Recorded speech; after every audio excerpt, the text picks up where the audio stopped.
dapat ganito ang mangyari.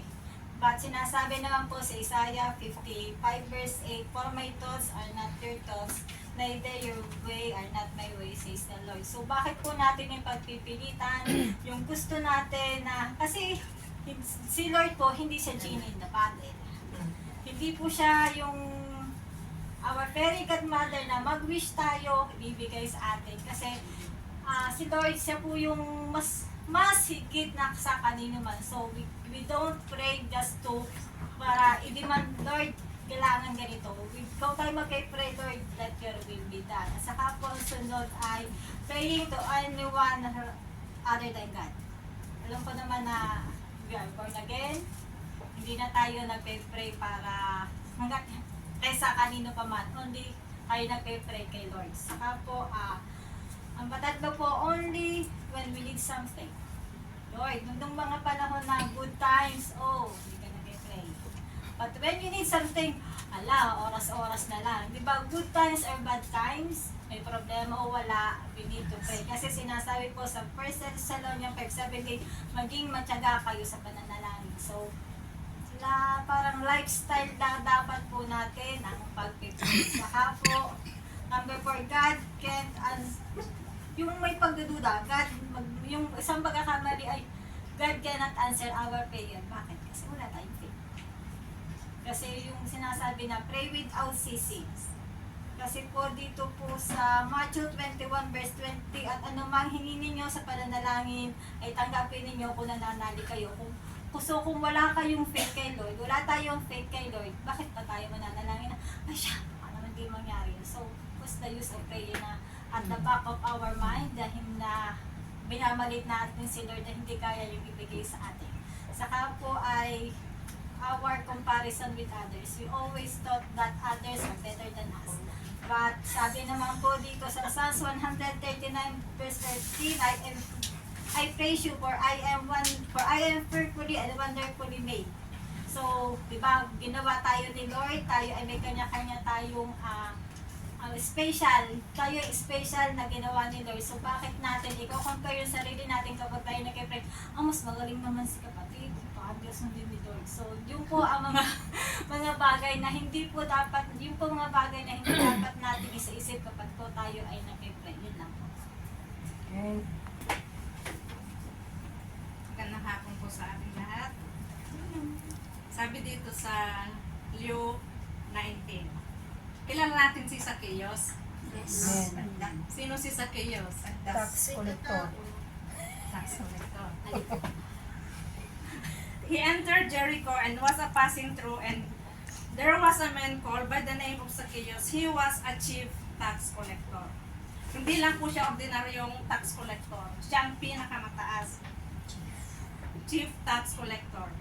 Verse 3, Zacchaeus was trying to see who Jesus was and was unable because of the crowd, for he was a small in stature.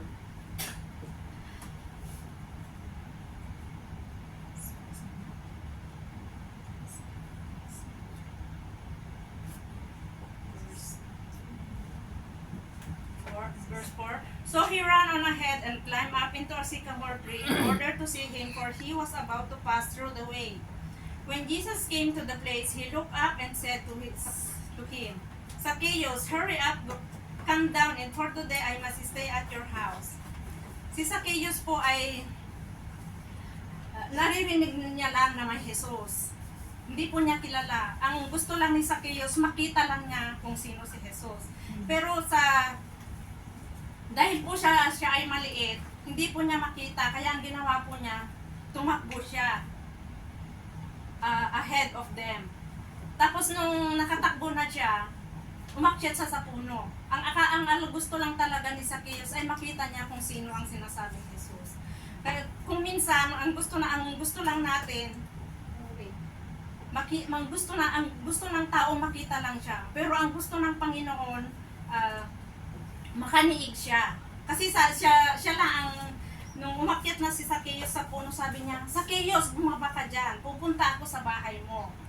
Napakaganda po na si Jesus mismo ang nag-invite sa sarili niya na pupunta sa bahay niya. At alam natin sa si Zacchaeus ay chief tax collector. Mga kasalanan. Yun na. Oh. When Jesus came to the place, he looked up and said to him, Zacchaeus, hurry up, come down, for today I must stay in your house. Alam, si Zacchaeus po ay makasalanang tao. Marahil siguro ito yung first time niya na mayroong magkaroon ng bisita sa bahay niya. Dahil siya po, yung mga Pariseo noon, tinitignan nila yung tao. Sapagkat sa mga ibabang verse, sabi niya, si Jesus pupunta doon, ay makasalanan siya. Hindi nila matanggap na yung makasalanan ang pupuntahan ng Panginoon. Kasi ang akala nila, yung sarili nila, matuwid sila. Pero si Zacchaeus po ang pinuntahan ng Panginoon sapagkat alam niya na siya ay makasalanan. Tapos dito, and Jesus said to him, today salvation has come to this house because he too is a son of Abraham. Hindi akalain ni Zacchaeus na sa pag-akala lang niya na gusto lang niyang makita ang Panginoon, mas higit pala ang gusto ng Panginoon na gawin sa kanya. Sa pagpunta natin dito, akala natin magkakainan lang, magkakatuwaan. Hindi natin alam na gusto ng Panginoon na mayroon siyang gustong gawin sa buhay natin. Si Zacchaeus, hindi niya inaakala na pupunta lang ang Panginoon sa bahay niya. Lahat pala sila masisave. Tapos dito po sa verse 10, for the Son of Man has come to seek and to save which was lost. Kaya, napakaganda po na ang Panginoon ay, kung sinisik natin siya, hindi lang yung inaasahan natin, yun ang mangyayari. Meron pa siyang mas higit na plano. Hindi lang yung tignan natin siya, pero yung plano niya, gusto niya maging intimate ang maging relasyon natin sa Kanya. Ang inaasahan laing ni Zacchaeus ay yung matanaw lang niya. Pero ang Panginoon, ang napakaganda po ng plano niya sa atin. Ang gusto niya ay pumunta sa ating mga bahay, sa ating puso. Siya ay bibisita sa ating puso sa oras na ngayon. At ang gusto niya kung ano man yung nais natin na hilingin sa Kanya, nandito siya ngayon. Pinupuntahan ka niya, binibisita ka niya.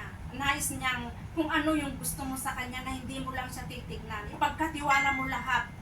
Yung mga burdens mo kung ano man ang gusto mo. Kaya napakaganda po na ma-attend tayo sa mga prayer meeting dahil nandun na hindi, yung ina-expect natin, tignan natin si Zacchaeus, very small person, yun lang ang pagkakilala sa Kanya, maliit na tao. Pero nung na-meet niya ang Panginoon, there's something big happened sa Kanya. Sa kabila ng kaliitan niya, pero ng Panginoon ang pumunta sa buhay niya, nakilala niya yung sarili niya na meron siyang, dahil siya po ay chief tax collector, sa lahat po ng mga tax collector, sa Kanya ibinibigay. Kaya nasa Kanya na, wala nang nakakaalam kung nasa Kanya na yung pera, kung binawasan niyo, dahil siya ang chief.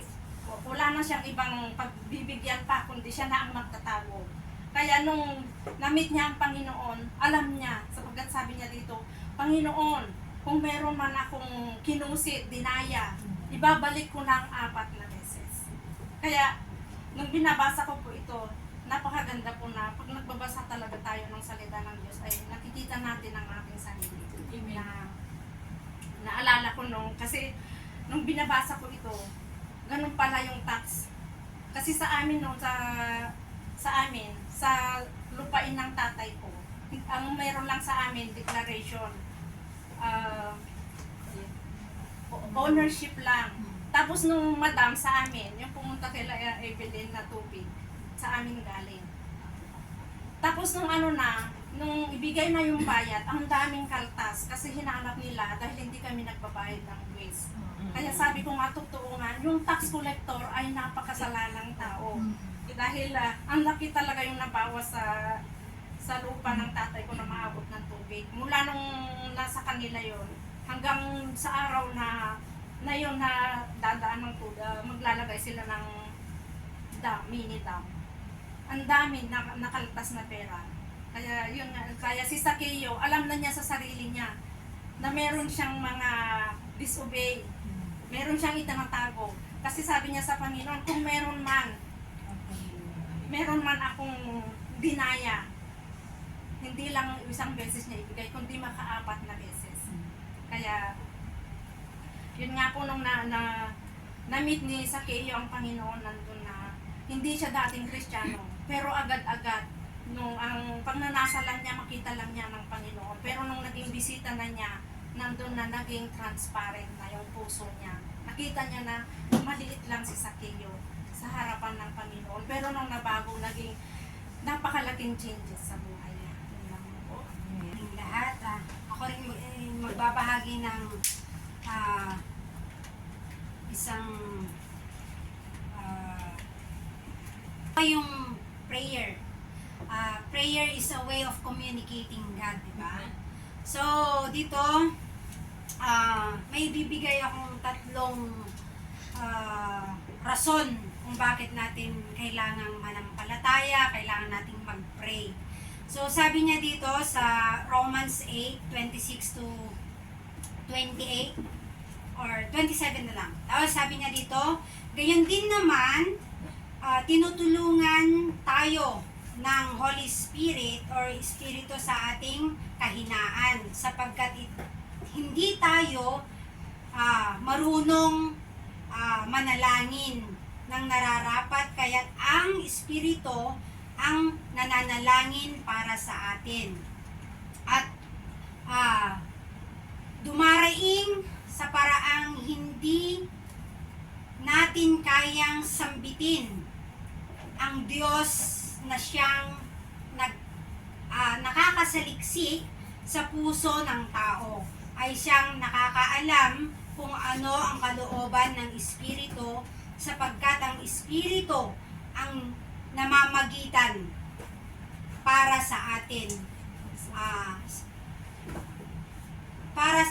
ayon sa kalooban ng Diyos. So dito naman kung hindi tayo marunong manalangin, dito yung gumagalaw sa atin is yung Holy Spirit. So yung Holy Spirit, siya yung namamagitan sa atin, siya yung nagpaparating ng ating panalangin sa Panginoon. So dito, prayer is like talking to God on the phone. I-example ko dito yung sa call center.